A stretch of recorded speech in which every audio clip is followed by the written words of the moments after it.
Hello guys, my name is Murali Karthik. मैं आप सभी का मेटिकुलस क्लासेस आपके अपने यूट्यूब चैनल पर स्वागत करता हूं तहे दिल से। तो आज का हमारा टॉपिक है नाइन्थ क्लास का सोशल साइंस का एग्ज़ाम जो लास्ट ईयर हुआ था। अब देख लीजिए, आप इस समय एग्ज़ाम चल रहे, तो आपके लिए बहुत इंपॉर्टेंट टॉपिक हो जाता है कि आपके एग्ज़ाम आएगा कैसा। तो इसे आप ज़रूर ध्यान से देखें और पूरा देखें, क्योंकि शॉर्ट देखने में कुछ फ़ायदा नहीं होगा। मैं आपको सच बताऊं तो आप इसे थोड़ा सा टाइम निकालें, ये ज़रूर आपको कम से कम आराम से पासिंग मार्क्स दिला देगा। तो चलिए आज का टॉपिक हम शुरू करते हैं। तो इसमें देखिए, पहले तो नॉर्मल सी चीज़ें हैं जो आप सभी को मोस्टली पता ही होगी। पेपर 3 घंटे का होता है, अधिकतम नंबर 80 होते हैं। ये सब एक एक नंबर वाले, दो दो नंबर वाले, ये सब प्रश्न की सारणी दे रखी है। बाकी मोस्टली सभी क्वेश्चन ही करने होते हैं। तो इसमें शुरुआत कर रहे हैं क्वेश्चन नंबर 1 से। तो वर्ष डैश में मोतीलाल नेहरू एवं कांग्रेस के 8 अन्य नेताओं ने भारत का एक संविधान लिखा। किसमें? तो 1928 में। देखिए 1928 में ना मोतीलाल नेहरू जी ने और उनके साथ एक 8 सदस्य कांग्रेस, 8 सदस्य थे कांग्रेस के, इन्होंने मिलकर भारत का संविधान लिखा था कि ऐसा होगा। ठीक, ये चीज़ लिखी थी। तो हालांकि एक नंबर का क्वेश्चन है, बस आपको यही लिखना था 1928, इसमें ज़्यादा कुछ लिखना नहीं था। अब हम आते हैं दूसरे क्वेश्चन पे। ठीक, भारतीय संविधान अपने मूल मूल्यों में एक संक्षिप्त सार के साथ शुरू होता है, जिसे, अब देखिए संविधान के अंदर जो स्टार्टिंग होती है ना, वो आपकी प्रस्तावना से होती है। अच्छा, मैं आपको एक और चीज़ बता दूँ, प्रस्तावना जो होती है ना, प्रेम्बल जिसे कहते हैं, ये आपकी किताबों के अंदर भी लिखी रहती है। मोस्टली किताबों के अंदर होती है, स्टार्टिंग में दे रखी होती है, अगर आपने कभी ध्यान से देखा हो। हालांकि अगर आप कहेंगे तो मैं दिखा दूंगा अगली वीडियो में, क्योंकि अभी मैंने वो किताब डाली नहीं है इसमें। ठीक, तो चलिए आगे बढ़ते हैं। तो क्या? प्रस्तावना, प्रेम्बल। ठीक, हाँ, तीसरे क्वेश्चन पे आते हैं। 2011 की जनगणना के आंकड़ों के अनुसार किस राज्य की साक्षरता दर सबसे अधिक है? तो देखिए, साक्षरता दर सबसे अधिक किसकी है? केरल की। ठीक, या केरला भी कहते हैं कुछ लोग। देखिए यहाँ पे महिला और पुरुष, इसमें महिलाओं की भी साक्षरता दर सबसे ज्यादा अधिक है, और ओवरऑल भी सबसे ज़्यादा अधिक है। और सबसे कम पूछ ले तो हरियाणा की सबसे कम, हरियाणा। ठीक, सबसे कम हरियाणा की। ठीक है, तो उनने हमसे सबसे कम नहीं पूछा है, हमसे क्या पूछा है? सबसे अधिक। तो हम सबसे अधिक बताएंगे।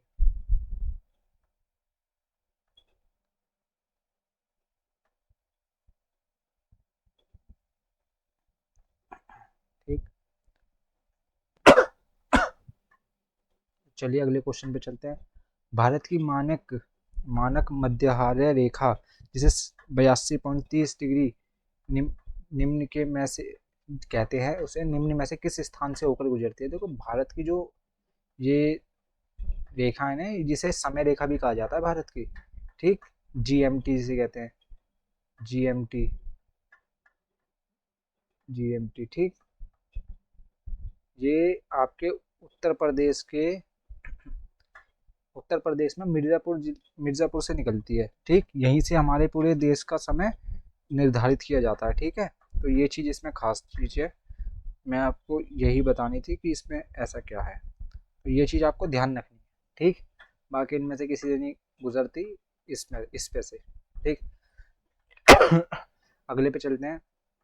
निम्नलिखित में से कौन भारतीय संविधान सभा के सदस्य नहीं नहीं था? तो देखिए, राजेंद्र प्रसाद तो थे, ये तो अध्यक्ष थे। ठीक, डॉक्टर भीमराव अम्बेडकर जी, ये भी थे, ये ड्राफ्टिंग कमेटी के अध्यक्ष थे।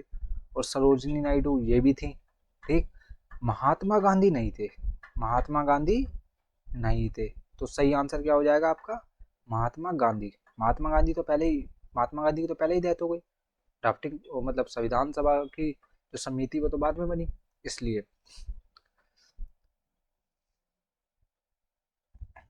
ठीक, इनमें से कौन सा महाराष्ट्र का एक प्रमुख चरवाहा समुदाय है? तो ये है आपका धंगर। ठीक, बाकी ये भोटिया नहीं है। ठीक, ये भी नहीं है। बकरवाला, देखो गुज्जर बकरवाला है ना, ये जो है ये आपका जम्मू कश्मीर का है। ये कहाँ का है? जम्मू कश्मीर का। सॉरी, वो गलती से हो गया है, इसमें ऑफ करने का ऑप्शन है नहीं इधर से। ठीक, बाकी ये भी नहीं है, तो आपका सही आंसर क्या होगा? धंगर। ठीक, तो अगले क्वेश्चन पे आते हैं। नीचे दिए गए कथनों को पढ़कर सही विकल्प का चयन कीजिए। तो कर्क रेखा महाराष्ट्र से होकर गुजरती है, बिल्कुल गलत है। कर्क तो रेखा तो गुजरती ही नहीं महाराष्ट्र से होकर। क्षेत्रफल की दृष्टि से भारत विश्व में 7वें स्थान पर है, बिल्कुल सही बात है। ठीक, बिल्कुल सही बात है, आपकी किताब के पहले चैप्टर में ही दे रखा है। ठीक, पहले रशिया ऐसे करके दे रखा है, 7वें स्थान पे भारत है। ठीक है, ठीक। फिर इसका तीसरा देखते हैं। अक्षांशीय सीमा दिन और रात की अवधि को प्रभावित करती है, तो ये भी बिल्कुल ठीक बात है। अक्षांशीय सीमा जो होती है, दिन और रात की जो अवधि होती है ना, उसे प्रभावित करती है। मतलब अगर वो मतलब हल्का सा तेज चलेगी, तो मतलब इस टाइप का कुछ आप समझ, आपको बस टिक मारना है, इसमें आपको लिखना नहीं है कुछ भी, इसमें बस टिक मारना है कौन सा ठीक है कौन सा गलत है। देखिए जैसे अब इसमें अब तीसरा पड़ता है, पुडुचेरी भारत के पश्चिम तट में पड़ता है। देखिए ये भारत का नीचे का हिस्सा साउथर्न पार्ट, पुडुचेरी इधर पड़ता है, तो क्या ये पश्चिम है? ये तो पूरब है। पश्चिम तो इधर हो जाता है, पश्चिम तो ये है पूरब, ये वाला है पूर्व। ठीक, तो कहाँ पे पड़ता है ये तो पूर्व में पड़ता है, और इसने क्या दे रखा है? पश्चिम, तो ये क्या है? गलत। ठीक,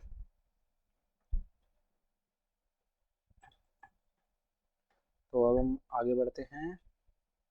अब इसका देखो दूसरा हमें क्या बताना है? सही विकल्प चयन कीजिए। सही विकल्प कौन से हैं? आपका दूसरा और तीसरा। दूसरा तीसरा। अब देखिए उचित मिलान करके सही विकल्प का चयन कीजिए। अब देखिए इसमें मिलान करनी है हमें। ठीक, तो ये एक एक नंबर वाले हम जल्दी करते हैं। देखिए इसमें, ये देखिए जैसे हम इसका रंग बदलते हैं, ये कर दें ये। ठीक, ठीक, तो जो ये वूलर झील है, वूलर झील पता है आपको कहाँ है? वूलर झील है जम्मू कश्मीर में।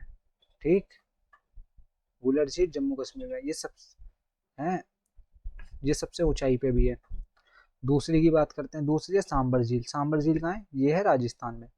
ठीक, सांबर झील राजस्थान में। तीसरी की बात है पुलिकट झील। पुलिकट झील पड़ती है आंध्र प्रदेश में। ठीक, इसका ध्यान रखना, ये कई बार अकेले भी पूछ लेता है कि पुलिकट झील कहाँ पड़ती है। और चौथी है चिल्का झील। चिल्का झील उड़ीसा। ठीक, ये तो मतलब मैंने जो पेपर देखे थे मतलब कुछ टाइम के, तो उसमें मुझे ये क्वेश्चन मिला था कि मतलब चिल्का झील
तो उस डिस्टरबेंस के लिए माफ़ी चाहूँगा। तो हम आगे बढ़ते हैं।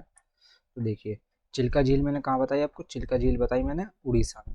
ठीक, ये उड़ीसा की काफ़ी महत्वपूर्ण झील है, ये कई बार अकेले भी पूछ ली जाती है। ठीक है, तो इसका आप ध्यान रखें। तो देखिए अब देखिए इसमें दे रखा है पहला दूसरा तीसरा चौथा, पहले का क्या है? तीसरा, पहले का तीसरा इसमें और इसमें। ठीक, इन दोनों में है। दूसरे का चौथा, दूसरे का चौथा भी इन दोनों में है।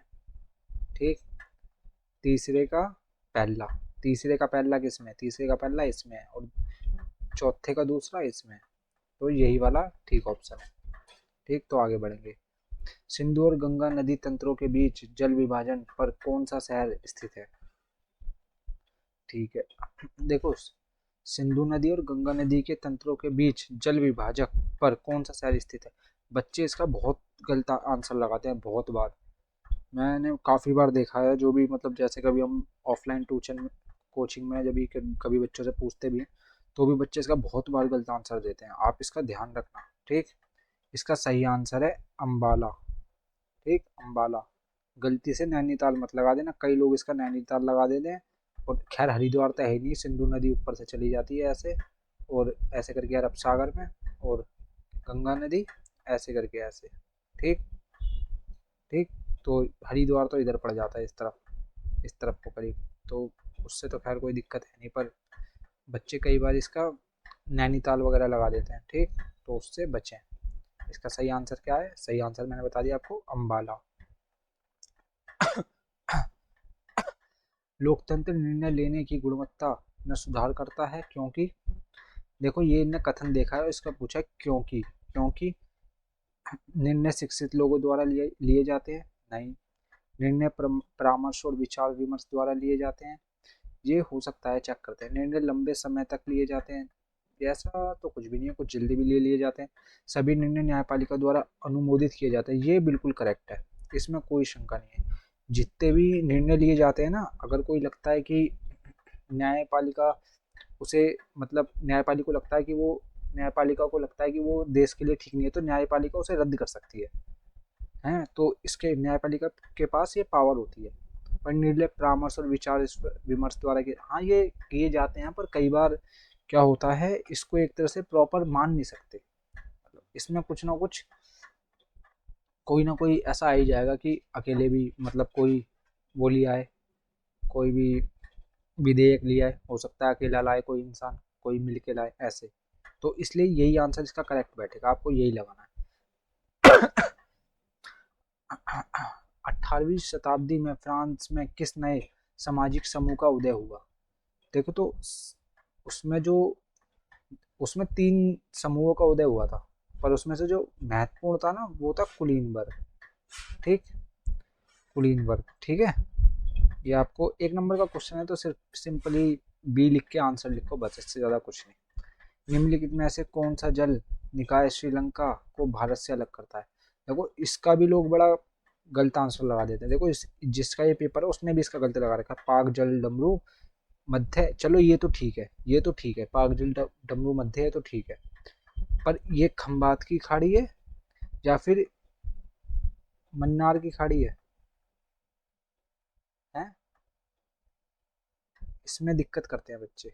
तो इसका सही आंसर है ये, ना कि ये। खंबात की खाड़ी कहाँ पड़ जाती है? ये पड़ जाती है गुजरात की तरफ, इसका ध्यान रखना। अगर वो गुजरात और अरब सागर वाला एरिया पूछे तो पड़ती है खंबात की खाड़ी। ठीक, मन्नार की खाड़ी पड़ती है तुम्हारा लक्षद्वीप की तरफ, लक्षद्वीप की तरफ, और ये श्रीलंका की तरफ, उस तरफ। ठीक, तो यही इसका सही आंसर है। ठीक है, बाकी ये मन्नार की खाड़ी नहीं, ये सब नहीं। शिशु मृत्यु दर से तात्पर्य, शिशु मृत्यु दर वो कहते हैं जो एक वर्ष में मतलब कितने बच्चों की डेथ हुई है, हजार बच्चों में से, तो उसे कहते हैं। देखो, एक वर्ष में मतलब टाइम पीरियड पूछा है, एक वर्ष से कम आयु के बच्चों की मृत्यु से है, मतलब 1000 बच्चों में एक वर्ष से कम जिनकी आयु है उनकी मृत्यु से लेना देना है एक वर्ष के अंदर। ठीक, इससे रिलेटेड है। तो विश्व, अब अगले पे आते हैं, विश्व का सबसे बड़ा डेल्टा कौन सा है? ठीक, विश्व का सबसे बड़ा डेल्टा है सुंदरबन डेल्टा, इसका ध्यान रखना। ठीक, ये काफी इंपॉर्टेंट क्वेश्चन हो जाता है आपके लिए। क्यों? क्योंकि ये कौन कौन सी नदी बनाती है? ये बनाती है गंगा और बनाती है ब्रह्मपुत्र। गंगा इस तरफ से आती है इसमें, और ब्रह्मपुत्र इधर अरुणाचल प्रदेश पश्चिम बंगाल से यहाँ पे इधर, यहाँ पे डेल्टा बनता है। ठीक, यहाँ पे डेल्टा बनता है ऐसे। डेल्टा पता क्या होता है? डेल्टा होता है जैसे नदी फैलती है ना, तो बीच में मिट्टी का उभार सा बन जाता है, उसे ही कहते हैं डेल्टा। ठीक, तो ये वाली गंगा, ठीक, और ये वाली ब्रह्मपुत्र। अच्छा, आपसे पूछ ले कि गंगा की लंबाई कितनी है, ये काफी आ जाता है, ये जैसे इसमें दे नहीं रखा पर पूछ ले तो 25-25। ठीक, आपको शॉर्ट ट्रिक बता रहा हूँ, 25-25।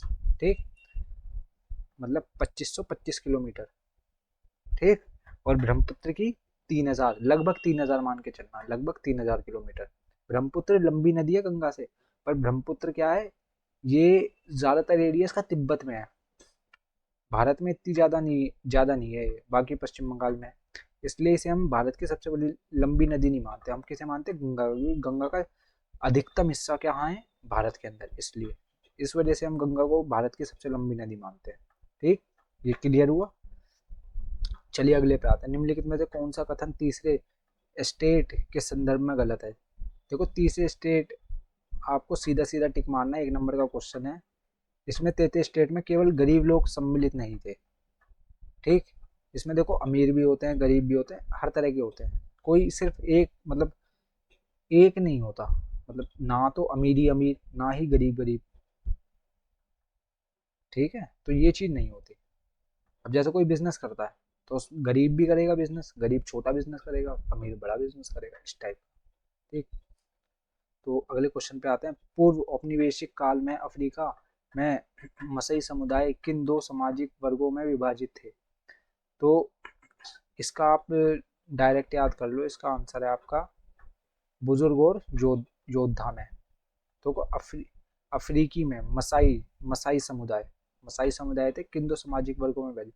मसाई समुदाय 2 सामाजिक वर्गों में विभाजित थे, जिनमें से पहला था बुजुर्ग, जिसमें बूढ़े लोग, और दूसरे में योद्धा, जो होता है एक तरह से जो फाइट वाइट करते हैं, लड़ाई वड़ाई करते हैं। बाकी सब इसके गलत है, ये वाला ठीक है।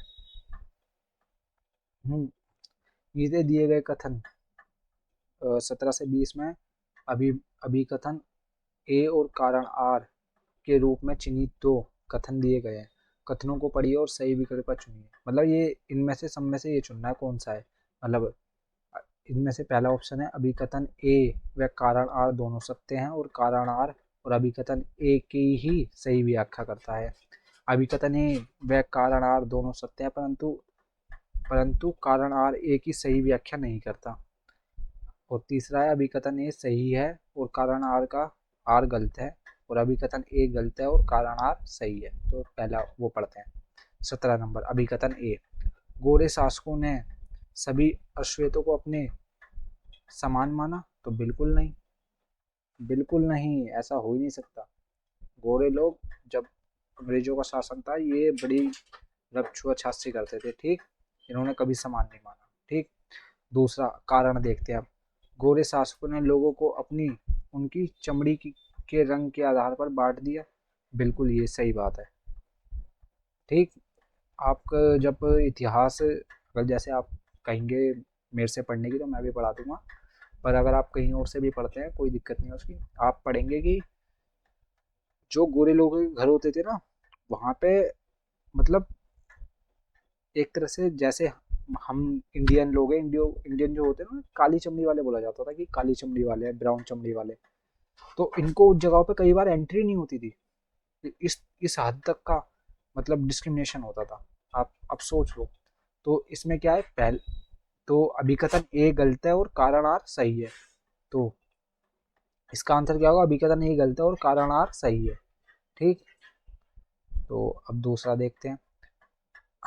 अभिकथन है छोटे किसान जो भारत के कुल किसानों का लगभग 80% है, को पूंजी आसानी से प्राप्त हो जाती है। बिल्कुल गलत है। तुमने कभी देखा है छोटे किसानों को ऋण कोई दे दे आसानी से? अच्छा, तुमसे कोई गरीब इंसान ऋण मांग रहा है, तुमसे दे दोगे? नहीं दोगे। क्यों? बैंक भी नहीं देता, क्योंकि बैंक को क्या डर लगता है, मेरा पैसा वापस मिलेगा भी नहीं मिलेगा। इसलिए ये चीज गलत है। और हम कारण देखते हैं। उनके भूखंडों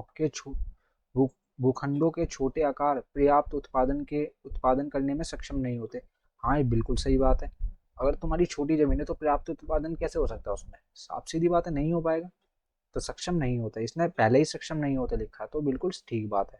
तो इसमें क्या है, अभिकथन ए गलत है, आर सही है, कारण आर सही है। तो इसका भी यही होगा, अभिकथन ए गलत है और कारण आर सही है। अब देखिए, अब आते हैं हम 19वें पे। भारत के उत्तरी मैदान कृषिगत रूप से बहुत उत्पादक क्षेत्र हैं। ठीक, भारत के, अच्छा आप ये जो भारत का उत्तरी हिस्सा देखते हैं, ऊपर वाला हिस्सा, यहाँ पे काफ़ी सारी नदियाँ हैं, यहाँ पे काफ़ी सारी नदियाँ हैं, तो यहाँ का जो कृषि क्षेत्र है काफ़ी उत्पादक है। गंगा, जमुना, यमुना, घग्गर, काली नदी, मतलब बेतवा, केन, मतलब कई तरह की नदी। ठीक, तो ये काफ़ी उत्पादक क्षेत्र है। अब दूसरा पढ़ते हैं, ये बात तो बिल्कुल ठीक है। उत्तरी मैदानों में उपजाऊ मिट्टी, पर्याप्त जल आपूर्ति, अनुकूल जलवायु और सम भूभाग है। ये चीज़ गलत है, क्यों? क्योंकि हर जगह सेम चीज़ नहीं होगी ना। अब जरूरी ये थोड़ी है कि इधर जो चीज़ है वो इधर भी होगी, नहीं। ठीक, इधर लोगों के घर कितने बनने हैं, आपने ये देखा है उत्तरी भूभाग में जनसंख्या कितनी रहती है भारत की? आधी से ज्यादा जनसंख्या उत्तरी भूभाग में रहती है भारत की। ठीक,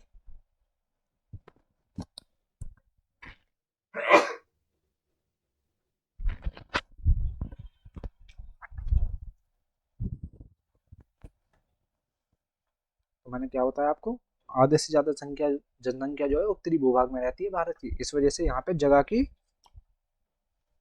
दिक्कत होती है। इस वजह से लोगों की, मतलब एक तरह से खेती वेती इतनी ठीक नहीं हो पाती है। ये एक इसका मतलब डिसएडवांटेज है।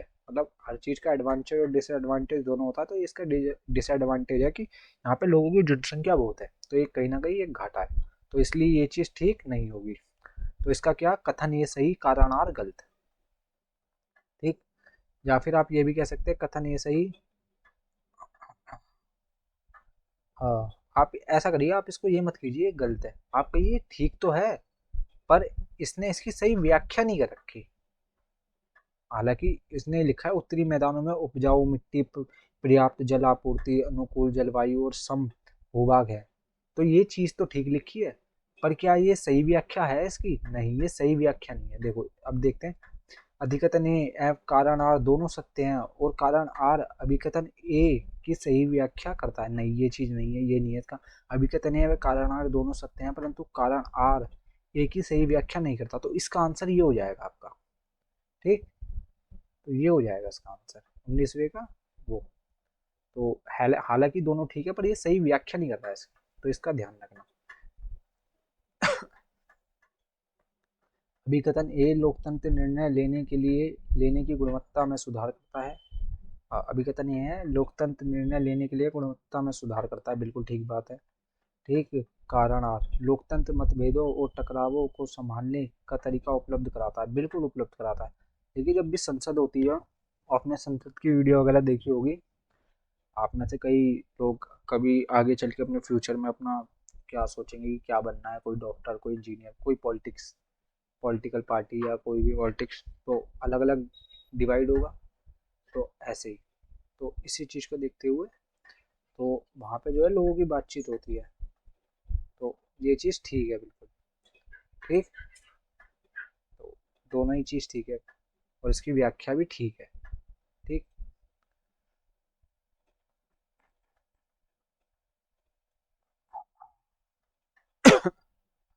अब खंड खा पे आते हैं। देखो क्वेश्चन नंबर 21 का ए, मतलब इनमें से कुछ भी, या तो ये कर लो या ये वाला कर लो, या तो ये वाला कर लो, मतलब ये नहीं, ये वाला, मतलब या तो ये वाला कर लो। तो पहला पढ़ते हैं हम, बांगर एफ खादर मृदा में अंतर स्पष्ट कीजिए।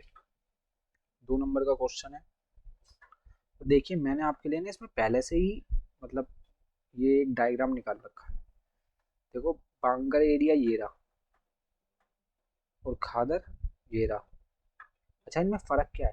देखो ये जो नदी जा रही है ना, जब इसमें बाढ़ आएगी तो ये यहाँ यहाँ तक पानी लाएगी, यहाँ यहाँ तक। ठीक, यहाँ यहाँ तक पानी लाएगी, तो अब यहाँ पे पानी आएगा तो ये एरिया कैसा होगा, उपजाऊ। ये उड़िएगा उपजाऊ, काफी फर्टाइल। पर ये यहाँ पे बाढ़ ही नहीं आती। तो अब हम यहाँ पे थे, अब हम अगले क्वेश्चन पे चलते हैं। अगला क्वेश्चन है, अगले क्वेश्चन में 2 पार्ट है, या तो ये वाला कर लो या फिर आप ये वाला कर लो। ठीक, तो पहले हम ये देखते हैं, बांगर एवं खादर मृदा में अंतर स्पष्ट कीजिए। तो पहले मैं आपको ये चित्र दिखाता हूँ। देखो ये है बांगर, बांगर मिट्टी या मृदा, ये खादर है मिट्टी, खादर मृदा। देखो इसमें फर्क क्या है, ये जो नदी जा रही है ना, ये जो नदी जा रही है ऐसे, इसका जब बाढ़ आएगी ना, जैसे पानी वानी बढ़ता है नदी में जब कभी, तो ये इधर तक आएगी, ये इधर तक नहीं आएगी, तो इधर का एरिया कैसा होगा, बंजर, और यहाँ का उपजाऊ। ठीक, यहाँ का उपजाऊ। ठीक, तो इसे बंगर और इसे खादर कहते हैं, ये फर्क होता है। ठीक, अब यहाँ की मिट्टी, यहाँ पे पानी वानी आएगा, फर्टाइल होगी तो उपज अच्छी होगी, साल में दो दो खेती कर सकते हो, तीन खेती कर सकते हो। पर यहाँ पे क्या होगा, यहाँ पे तुम साल में एक ही खेती कर पाओगे, हो सकता है खेती ना कर पाओ। तो ये फर्क हो जाता है इनमें। आप इसमें दो, कोई भी दो अंतर लिख दो जो भी मैंने बताया है इसमें, कि यहाँ पे पानी नहीं आता और वहाँ पे पानी आता है, यहाँ की मिट्टी उपजाऊ होती है, वहाँ की मिट्टी उपजाऊ नहीं होती, वो बाढ़ एरिया के अंदर आती है, वो बाढ़ एरिया के अंदर नहीं आती। अब देखो दोआब, दूसरे में दे रखा है दोआब। दोआब से आप क्या समझते हैं, देखो दोआब जो होता है ना, वो दो नदियों के बीच का जो हिस्सा होता है ना, बीच का हिस्सा, ये वाला, ये ये होता है दोआब। अच्छा दोआब, यहाँ दोआब ऐसा नहीं है इसे दोआब नहीं कहेंगे ग्रीन वाले पार्ट को, ये भी दोआब है। ठीक, तो ऐसा कुछ नहीं। तो ये भी दोआब में ही आएगा, तो आप उसकी टेंशन ना लें। ठीक, तो दो नदियों के बीच के हिस्से को दोआब कहते हैं, ये काफी उपजाऊ हिस्सा होता है। ठीक, जो आपका बिहार वगैरह की तरफ, यूपी वगैरह की तरफ पड़ता है। ठीक है, अगले क्वेश्चन पे चलते हैं। भारतीय संविधान सभा से जुड़े किन्हीं दो नेताओं के नाम बताइए। देखिए, ऊपर दो नाम मैंने आपको, आप इधर दो नाम बोले, मैं आपको अभी तीन नाम दिखाता हूँ आपके क्वेश्चन पेपर में। कहाँ गए, कहाँ गए आपके, मतलब ये तो समझिए आपको, मतलब कुछ करना ही है। अब देखो ये पढ़िए, निम्नलिखित में से कौन भारतीय संविधान सभा का सदस्य नहीं थे। अब उन्होंने दो नाम पूछे, आप इनमें से कोई भी दो लिख दीजिए। ठीक, ठीक, हो गया, मिल गया आंसर उसी में से क्वेश्चन, इसलिए गए थोड़ा ध्यान से पढ़ेंगे ना आपको मिल जाएंगे। भारतीय संविधान सभा से जुड़े किन्हीं दो नेताओं के नाम, तो किनके, आप जवाहरलाल नेहरू लिख लीजिए, या फिर राजेंद्र प्रसाद जी लिख लीजिए, या डॉक्टर भीमराव अम्बेडकर जी लिख लीजिए, मतलब काफी सारे लोग हैं, कोई भी लिख लीजिए। एक दो नाम लिखना, कोई भी दो लिख दीजिए। बहुविध फसल प्रणाली क्या है, तो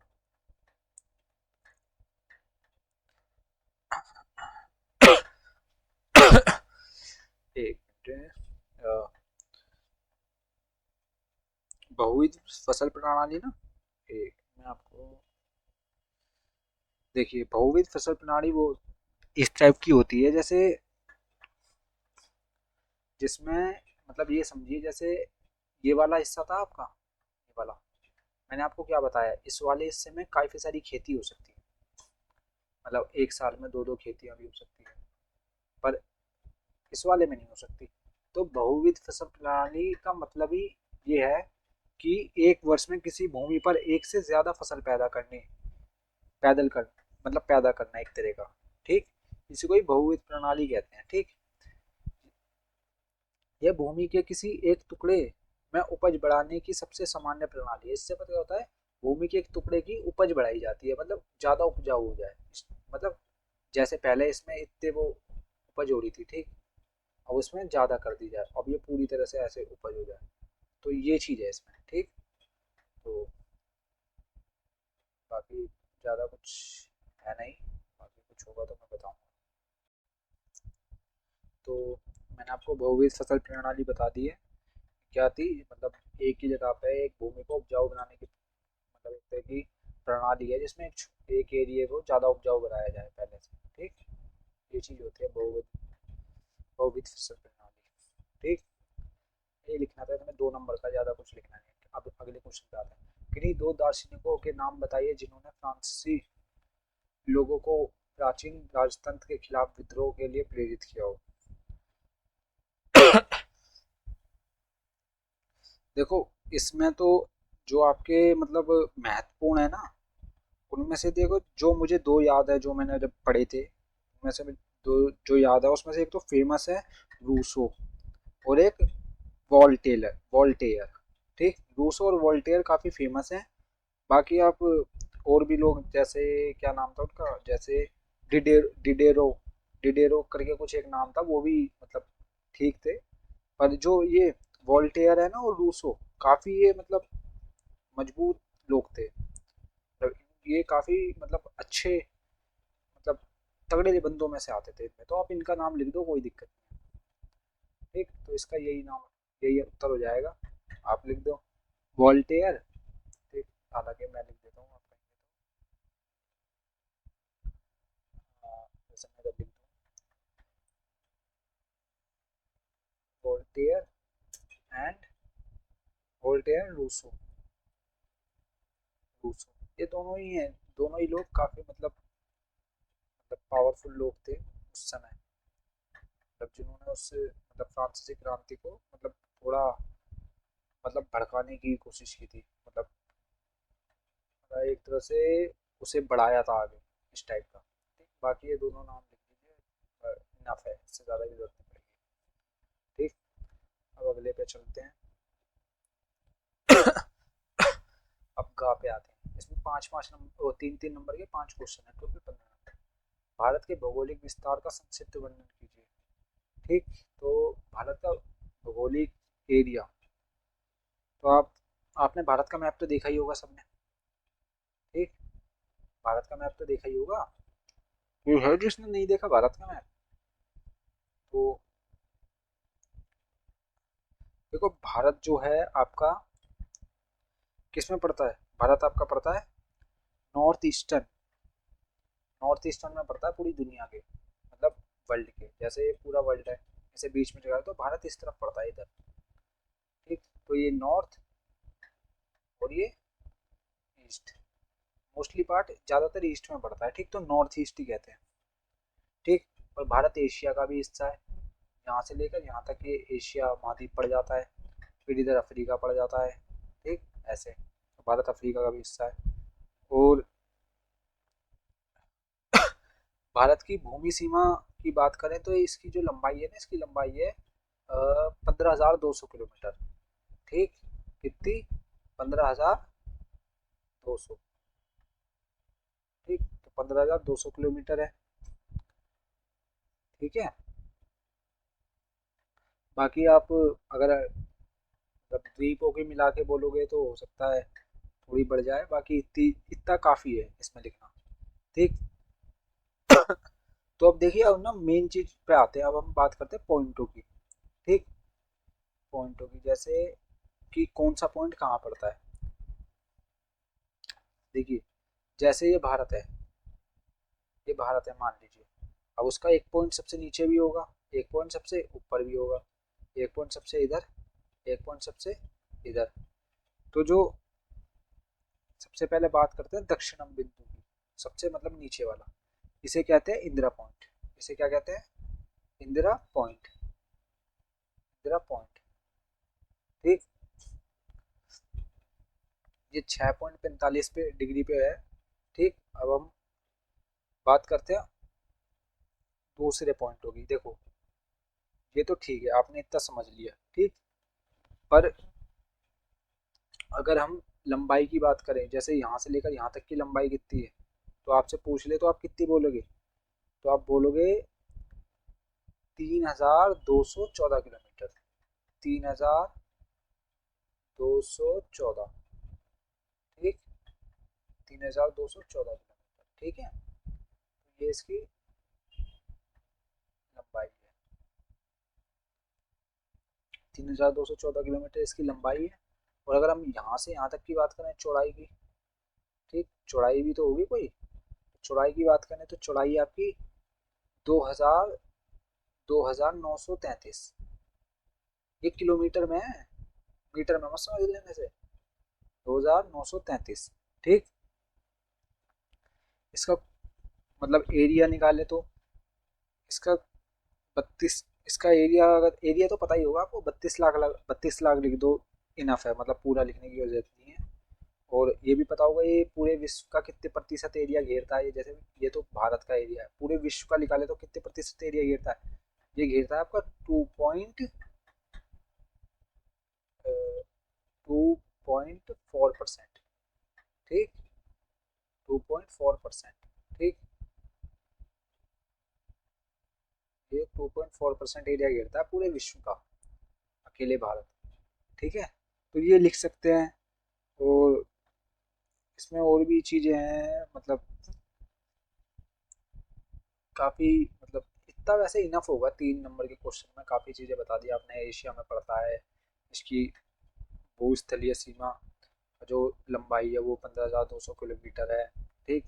इंदिरा पॉइंट, इंदिरा कॉल सबसे उच्चतम बिंदु है। सबसे उच्चतम बिंदु क्या है? इंदिरा कॉल। ठीक। ठीक, ये हो गया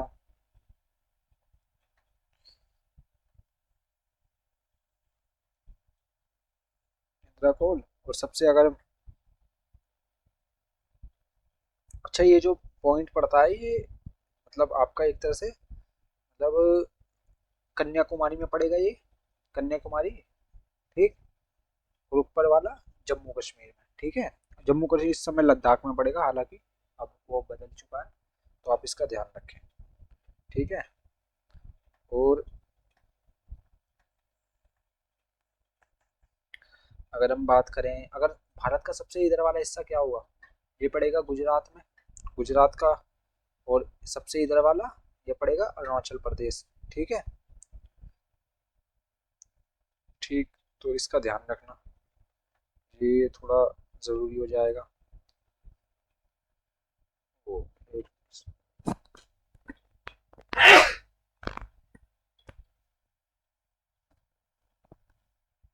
आप निश्चित रहें, मैं आपको सब चीज़ बताऊंगा। तो अब हालांकि इसको इतना इनफ है, इससे ज़्यादा मतलब जान मतलब लिखने की जरूरत नहीं पड़ेगी। 3 नंबर का ही क्वेश्चन है, ज़्यादा कोई बड़ा क्वेश्चन नहीं है जो बहुत ही ज़्यादा लिखना पड़े इसका। ठीक। तो अब आगे बढ़ते हैं। ठीक है। इतना इतना इनफ है, आपने इतना लिख दिया, 3 नंबर कहीं नहीं गए आपके।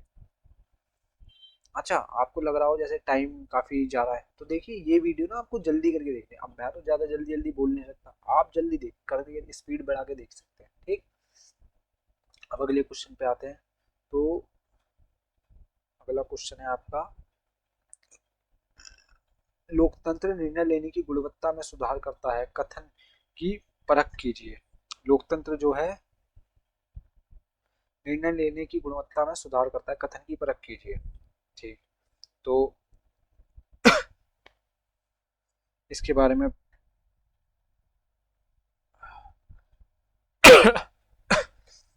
बात करते हैं। ठीक है। लोकतंत्र निर्णय निर्णय लेने की गुणवत्ता में सुधार करता कैसे? आपने कभी ये सोचा कि करता कैसे है? तो मैं आपको यही बताता हूँ। अच्छा, ये कथन ये सब छोड़िए, आगे क्या लिखा है मैं आपको ये बताता हूँ करता कैसे है। आप देखते हैं कि हमें हमारी जो विचारधारा चल रही होती है, हम उसी विचारधारा के लोगों को वोट देते हैं। ठीक। हमने उनको वोट दिया, वो आगे वोट देंगे, और वहां से सरकार बनेगी, सेंट्रल कैबिनेट। वहीं से कैबिनेट के मंत्री निकलेंगे। अब जैसे लोगों को हम वोट देंगे, वैसे ही लोग कैबिनेट में बैठेंगे। अब वैसे ही लोग कैबिनेट में बैठेंगे, तो वो अब उनकी विचारधारा हमारी विचारधारा सेम होगी। तो अब हम तो अच्छी विचारधारा रखेंगे, हालांकि सब नहीं रखते। कुछ अब पढ़े लिखे लोग ज्यादा वोट देते हैं, अनपढ़ लोग कम वोट देते हैं। ठीक।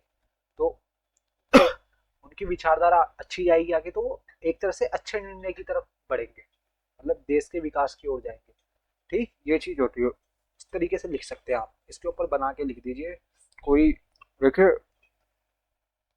ये आपका कोई मतलब एक तरह से डिस्क्रिप्टिव है, मतलब लिखने वाला है, तो आप एकदम मतलब एकदम ये ना सोचे कि हम किताब ही लिख देंगे, बिल्कुल किताब में से ऐसा ना लिखिए, अपनी भाषा में लिखिए। टीचर को वो ज़्यादा पसंद आता है। टीचर को पता रहता है कि किसने कहाँ से देख मतलब किसने खुद लिखा है और किसने देख के लिखा है। ठीक। तो आप अपने बना के लिखिए तो ज़्यादा अच्छा। मैंने आपको बता दिया किस किस तरीके से आप इसमें और मतलब अपनी तरफ से बढ़ा के लिख सकते हैं क्या क्या करना है।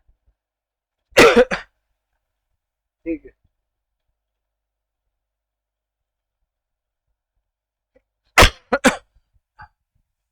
हाँ।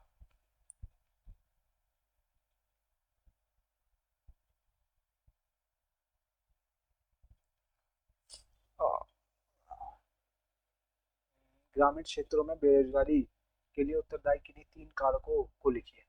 तो ग्रामीण क्षेत्रों में बेरोजगारी के लिए उत्तरदायी किन्हीं 3 कारकों को लिखिए। तो ग्रामीण क्षेत्र में बेरोजगारी होती क्यों है? आप ये तो एकदम मतलब ये किताब का क्वेश्चन नहीं है, ये तो आपकी थिंकिंग को मतलब चेक करने वाला क्वेश्चन है ये।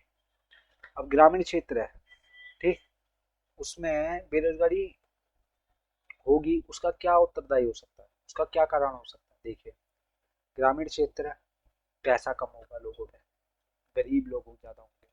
अब गरीब लोग होंगे तो वो अपने बच्चों को पढ़ने स्कूल भेजेंगे या कमाने भेजेंगे? ऑब्वियसली बात है, कमाने भेजेंगे।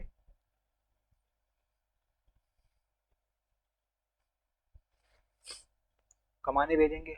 अब जब बच्चा कमाने जाएगा, जल्दी जल्दी उम्र में 18 साल से पहले ही, कुछ कुछ तो 18 साल से पहले ही कमाने चले जाते हैं, तो फिर वो पढ़ाई कब करेगा?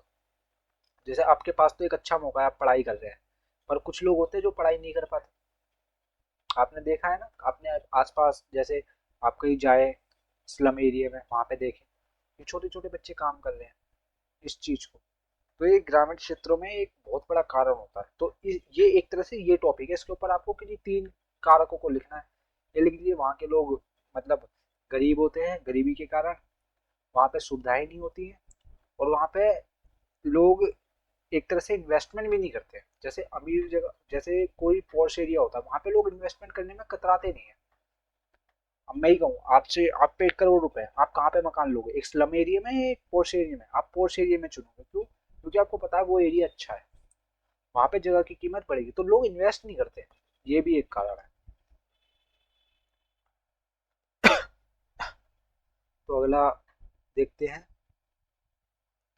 अगला है, गुर्जर बकरवालों के वार्षिक आवागमन पर संक्षिप्त टिप्पणी कीजिए। देखो, गुर्जर बकरवालों जो है, ये जातियां हैं, वो जाति क्या प्रजाति कह सकते हैं आप, जातियां मत बोलिए, प्रजातियां ज्यादा बेटर शब्द है।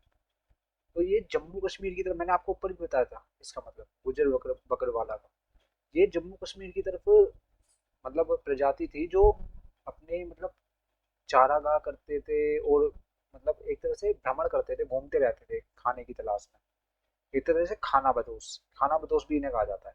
ठीक। तो ये जो थे, ये खाना बदोश, मतलब खाना बदोश कहा जाता था, खाने के लिए इधर उधर घूमते थे। ये अपने साथ बकरियां भेड़ वगैरह ये सब रखते थे, वहाँ पे नॉर्मल है।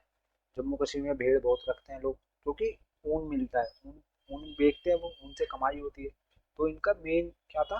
ऐसे घूमना, घूमना, भ्रमण करना, और अपना जीवन यापन करना, ये चीज इनकी प्रमुख थी। ठीक। इस चीज के लिए इनको ज्यादा याद किया जाता है। ठीक। अब इनके आप भ्रमण के बारे में लिख सकते हैं, किस किस चीज को, मतलब किस किस चीज के लिए ज्यादा भ्रमण करते थे, क्या क्या इनकी विशेषता है। ये आपने अपनी किताब में पढ़ा होगा, क्योंकि अगर मैं इसे लिखने लग गया तो बहुत टाइम निकल जाएगा। ठीक।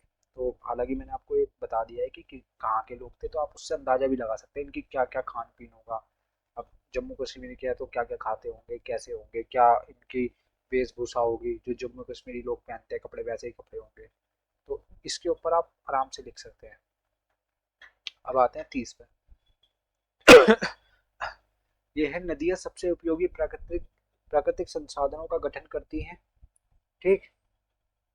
और करती हैं, करती हैं, 5 उपयुक्त उदाहरणों के साथ कथन को समर्थन कीजिए। ठीक है।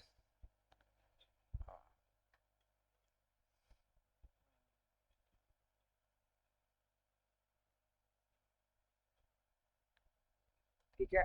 तो ये तो देखो आप सबको ही पता है, नदियां सबसे उपयोगी प्राकृतिक संसाधनों का गठन करती हैं। देखो, जैसे जहाँ पे नदी निकलती है, जहाँ से नदी निकलती है मोस्टली वो ग्लेशियर होते हैं। ग्लेशियर से नदी निकलेगी, तो जिस भी एरिया में निकलेगी वहां पे क्या होगा?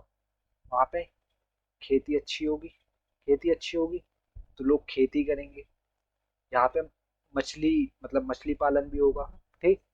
यहाँ पे बसावट भी होगी। ठीक। यहाँ पे बसावट, क्योंकि नदियों के पास ही रुकना चाहेंगे, आप जंगल के बीच में रुकोगे जहाँ पे नदी ना हो, प्यासे मर जाओगे। यहाँ पे जानवरों की बसावट ज्यादा होगी, घोड़े शेर वगैरह, और गाय वाय जो भी सब सब तरह के। तो नदियों से कई तरह की चीजें होती हैं। अब यहाँ पे जब पानी होगा तो यहाँ पे जंगल होगा, जंगल होंगे तो पशु पक्षी होंगे, लोगों को, लोग जो मतलब पहले तो लोग शिकार करके खाते थे, मछलियां होंगी। ठीक।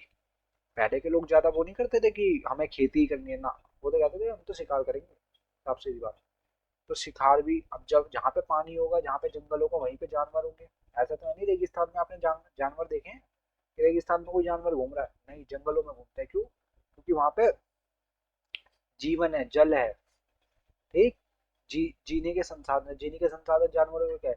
अदर जानवर, क्योंकि वो नहीं मार के खाते हैं। ठीक।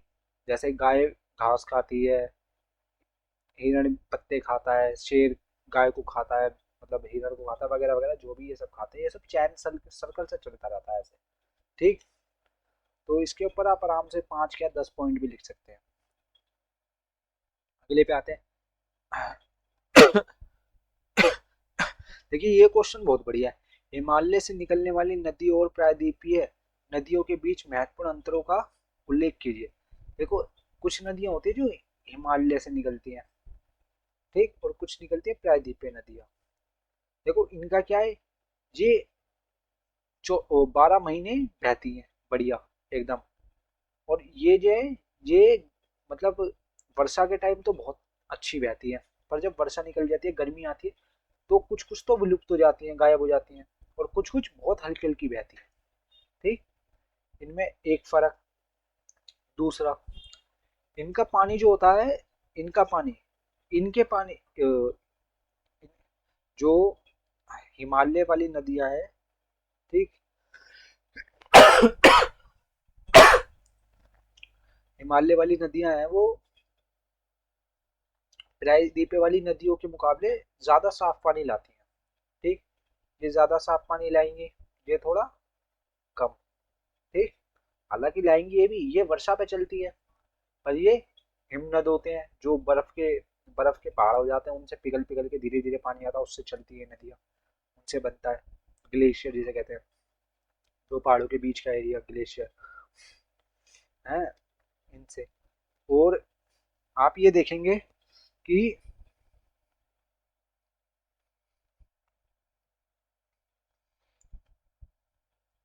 इन नदियों को इंसान महत्व ज्यादा देता है, इन नदियों को महत्व ज्यादा देता है, इन नदियों को थोड़ा कम देता है। क्यों? क्योंकि ये नदियां 12 महीने आती है, ये 12 महीने नहीं आती। मतलब आप ये समझ लो, ये काफी इंपॉर्टेंट नदियां हो जाती हैं। इन यहाँ से ये जो नदियां हैं बहुत सारी निकलेंगी पहाड़ों से। आप देखते हैं उत्तर उत्तर भारत की तरफ कितनी सारी नदियां निकलती है, गंगा, यमुना, मतलब सरस्वती तो अब विलुप्त हो गई है, पर इंडस, हिंदू, ब्रह्मपुत्र पे हरियाली ज्यादा होती है, और ये वाली नदियां इनके मुकाबले ज्यादा होती हैं। आप कभी भी देखेंगे ये नदियां ज्यादा होती हैं इनके मुकाबले। ठीक। तो ये एक बहुत महत्वपूर्ण कारण हो जाता है इसका, इनको ज्यादा महत्व देने का। ये विलुप्त हुई जाती है, इनके आसपास खेती 24 और 12 महीने होती है, इनके में पूरे टाइम नहीं होती है। तो इसको आप याद रखें। अब अगले पे आते हैं। अगला क्वेश्चन है आपका 31 नंबर। भारत के संविधान की किन्हीं 5 प्रमुख विशेषताओं का वर्णन कीजिए। तो भारत के संविधान की किन्हीं 5 प्रमुख विशेषताएं बतानी है। ठीक। तो ये तो नॉर्मली बहुत आसान क्वेश्चन हो जाएगा, आप सभी से आराम से कर सकते हैं, कोई इसमें दिक्कत वाली बात नहीं है। मैं आपको ऐसे ही बता देता हूँ। इनमें से कुछ तो आपको पता ही होंगी। देखिए जैसे भारत का जो संविधान है वो सबसे लंबा और लिखित संविधान है। ठीक। ये एक हो गई। दूसरी, जो भारत का संविधान है वो कई सारे स्रोतों से लिया गया है। इसमें कठोरता और लचीलापन दोनों का मिश्रण मिलता है, आपने ये देखा होगा, है ना। और जो आप देखेंगे इसमें संघात्मकता और एकात्मकता दोनों का मिश्रण है। ठीक है। मतलब संघ भी और एकात्मकता, दोनों चीजों का एकदम एकदम बहुत अच्छा मिश्रण मिलता है देखने को। अब आप इसमें देखें, इसमें आपको जैसे इसमें आपको सरकार का संसदीय रूप मिल जाता है देखने को, है। इसमें संसद और न्यायपालिका का मतलब प्रतिकरण मिल जाता है कि अलग अलग, ये भी एक विशेषता है इसकी। ठीक है। ठीक। और न्यायपालिका इसमें सर्वोच्च, मतलब एक तरह से संविधान की रक्षा कहा जाता है, ये भी इसकी एक विशेषता है। ठीक। इसमें क्या होता है, इसमें किसी पर्सन का शासन नहीं होता है, इसमें दरअसल कानून का शासन, एक तरह से संविधान का शासन होता है, ये भी एक विशेषता है। ठीक है। और इसमें कहते हैं कि जो एक सिंगल न्याय, वो मतलब सिंगल सुप्रीम कोर्ट और स्वतंत्र न्यायपालिका, ये चीज इसको मतलब बहुत महत्वपूर्ण बना देती है। आप ये सब लिख लीजिए, आराम से इसके नंबर मिल जाएंगे।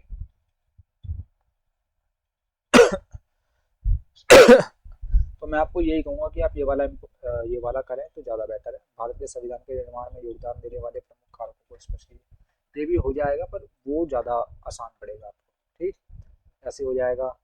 1935 का भारत शासन अधिनियम, काफ़ी सारे जितने भी अधिनियम आए वो सब काफ़ी ज़्यादा इसमें इम्पोर्टेंट है। ठीक, 1911, 1919, 1929 जो मतलब नेहरू जी, ओ मोतीलाल नेहरू और अन्य 8 कांग्रेस के सदस्यों ने संविधान बनाया, उससे भी इसमें लिया गया है। काफ़ी और भी जगह से, ब्रिटेन के संविधान से, अमेरिका के, कनाडा के, जापान के, इन सब जगहों से लिए ये सब इसके इसमें आप लिख सकते हैं। तो अगले क्वेश्चन पे आते हैं, क्वेश्चन नंबर 32 की सर। तो इसमें मैं आपको सजेस्ट करूंगा कि आप ये सर्व शिक्षा अभियान वाला करें। ठीक, इसके उद्देश्यों को बताना है, तो उद्देश्यों को मैं डायरेक्ट बता देता हूँ आपको। इसमें से देखो, 6 से 14 साल के बच्चों को मतलब निःशुल्क शिक्षा, एक तो ये इसका मतलब उद्देश्य था, जहाँ तक मुझे याद आ रहा है। इसमें था एक सभी बच्चों के लिए गुणवत्तापूर्वक प्राथमिक शिक्षा तक पहुँचना सुनिश्चित करता है, मतलब सब बच्चों को प्राथमिक शिक्षा तो मिले ही मिले। ये दूसरा इसका उद्देश्य हो गया। ठीक, और उनको थोड़ा मतलब प्रोत्साहन दिया जाए कि वह मतलब क्या कर रहे हैं इस चीज़ को लेके, मतलब एक तरह से मतलब आगे की पढ़ाई के लिए प्रोत्साहित किया जाए। अलग अलग वैकेंसी मतलब एक तरह से स्कीम्स निकाली जाए हैं। एक तरह से एजुकेशन लोन भी होता है, वो भी इसी के अंडर आ जाता है। इसमें हो जाता है फिर आपका कि यह प्रत्येक बच्चे के लिए समान अवसरों पर केंद्रित है, मतलब सब बच्चों को समान अवसर मिले, मतलब ऐसा नहीं किसी को मतलब शिक्षा का वो मिले, मतलब अवसर किसी को ना मिले हैं। ठीक, ये भी इसकी गुणवत्ता में आ जाता है। ठीक, ये ठीक, और इसमें एक और आ जाएगा आपका, जैसे स्कूलों में जो बुनियादी ढांचे होते हैं, जैसे कॉपी किताब वगैरह, ये सब हर बच्चे को मिले। ठीक, ठीक, सुविधा मतलब ये सब सुविधाएं उपलब्ध कराई जाए। जैसे बच्चों को पैसे भी मिलते हैं कई बार, बुक के, कपड़ों के, ड्रेस के, इस चीज़ के, साल में एक बार आपने देखा होगा।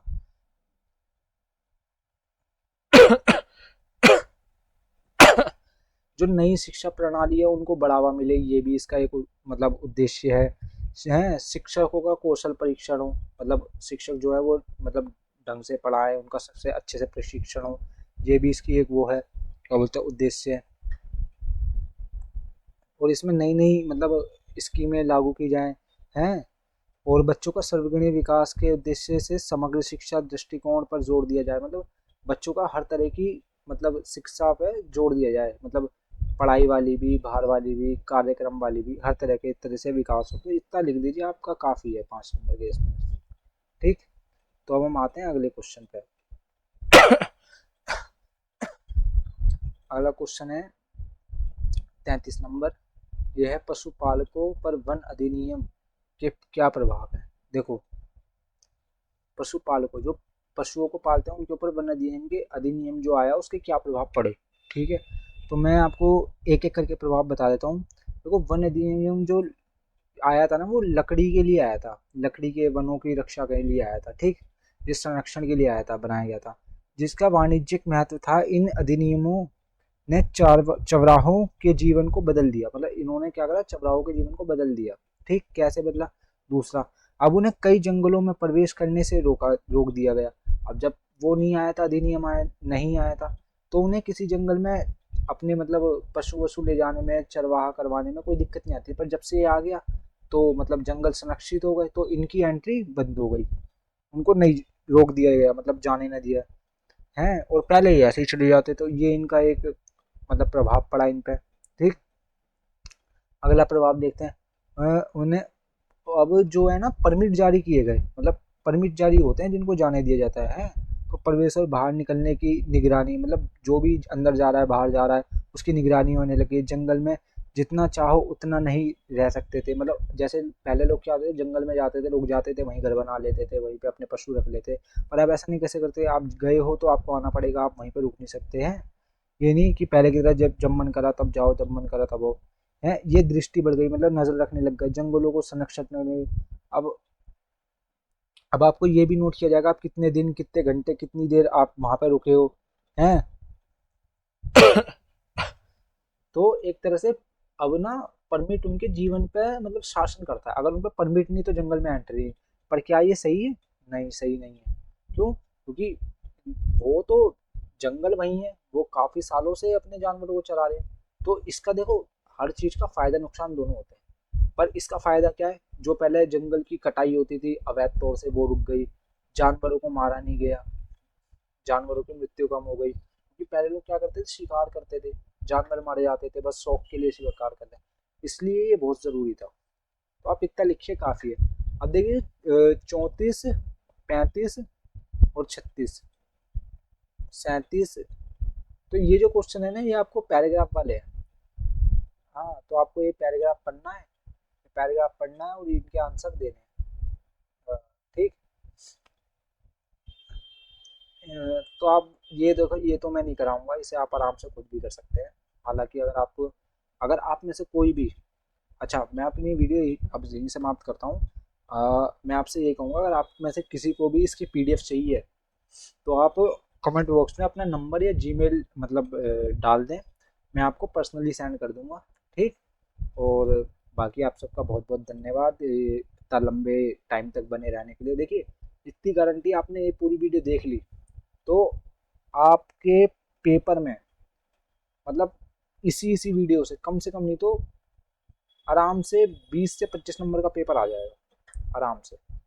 तो इसकी टेंशन ना लीजिए, मैंने एकदम मतलब प्रीवियस ईयर अच्छे से छांटा है, और उसके ऊपर मैंने आपको अलग अलग चीज़ें भी बताई, मतलब क्या क्या चीज़ें अलग हो सकती है। तो मैंने सिर्फ प्रीवियस ईयर नहीं करा, मैं उसके साथ और भी क्या चीज़ें हो सकती हैं वो भी कराई आपको। तो ठीक है, मेरा नाम मुरली कार्तिक, आप सब जानते ही होंगे या जान जाएंगे आगे चल के। तो आप सबका मेट्रिकुलस क्लासेस पे इतनी देर तक उपलब्ध रहने के लिए बहुत बहुत धन्यवाद। आपका पेपर अच्छा हो, मैं यही आशा करता हूँ। चलिए धन्यवाद, मैं अपनी वाणी को यही थामता हूँ। ठीक है, और please like subscribe and share, अपने दोस्तों को जिनका आप भला चाहते हैं उनके साथ ज़रूर शेयर कीजिए।